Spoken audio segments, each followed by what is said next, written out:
നമസ്കാരം.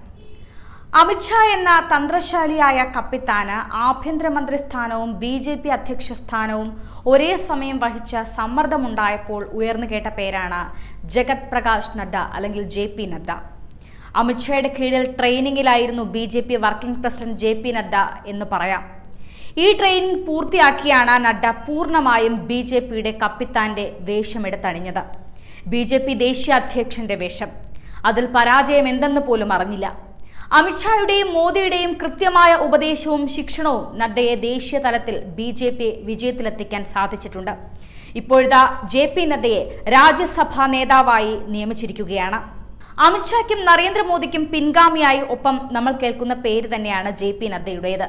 BJP ദേശീയ അധ്യക്ഷൻ എന്ന നിലയിലും മികച്ച പ്രവർത്തനം കാഴ്ചവെച്ച നഡ്ഡയെ രാജ്യസഭാ നേതാവായി നിയമിച്ചിരിക്കുകയാണിപ്പോൾ. നഡ്ഡയോളം അത്രയേറെ കാര്യക്ഷമതയുള്ള ഒരു പ്രവർത്തകൻ വേറെ ഇല്ലെന്ന് തന്നെ പറയാം. അതുകൊണ്ട് തന്നെയാണ് BJP തലപ്പത്ത് നഡ്ഡ ഇത്രയും കാലം ഇരുന്നതും അടുത്ത സ്ഥാനത്തേക്ക് നാമകരണം ചെയ്യപ്പെട്ടതും. നിലവിൽ കേന്ദ്ര സർക്കാരിൽ ആരോഗ്യവകുപ്പ് മന്ത്രിയാണ് JP നഡ്ഡ.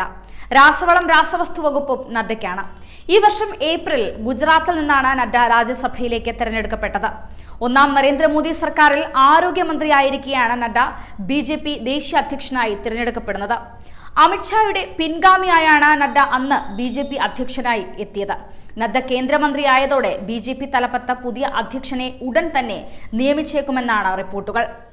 2020 ജനുവരിയിൽ BJPയുടെ ദേശീയ പ്രസിഡന്റായി JP നഡ്ഡ സ്ഥാനമേറ്റു. 2019 BJP ദേശീയ അധ്യക്ഷനായിരുന്ന അമിത്ഷാ കേന്ദ്ര ആഭ്യന്തര മന്ത്രിയായതിനെ തുടർന്ന് പാർട്ടിയുടെ വർക്കിംഗ് പ്രസിഡന്റായി നഡ്ഡയെ നിയമിച്ചു. 2020 അമിത്ഷാ സ്ഥാനമൊഴിഞ്ഞതോടെയാണ് നഡ്ഡ BJPയുടെ പ്രസിഡന്റായത്. 2019 ലോക്സഭാ തെരഞ്ഞെടുപ്പിൽ ഉത്തർപ്രദേശിൽ BJPയുടെ പ്രവർത്തന ചുമതലയും നഡ്ഡയ്ക്കായിരുന്നു. പ്രതിപക്ഷ മഹാസഖ്യത്തെ തകർത്ത BJPക്ക് അന്ന് UPയിൽ വൻ വിജയം നേടാനായത് നഡ്ഡയുടെ സംഘാടക മികവാണെന്ന് പാർട്ടി തന്നെ വിലയിരുത്തിയിരുന്നു. ദേശീയ ജൂനിയർ നീന്തൽ ചാമ്പ്യൻഷിപ്പിൽ പങ്കെടുത്ത നഡ്ഡ BJPയുടെ അമരത്തെത്തിയപ്പോൾ വെല്ലുവിളികൾ ഏറെയായിരുന്നു. ഈ വെല്ലുവിളികളെ നീന്തിക്കടക്കാൻ നഡ്ഡയ്ക്ക് സാധിക്കുമെന്ന പൊതുവിലയിരുത്തൽ BJPക്കുണ്ടായിരുന്നു.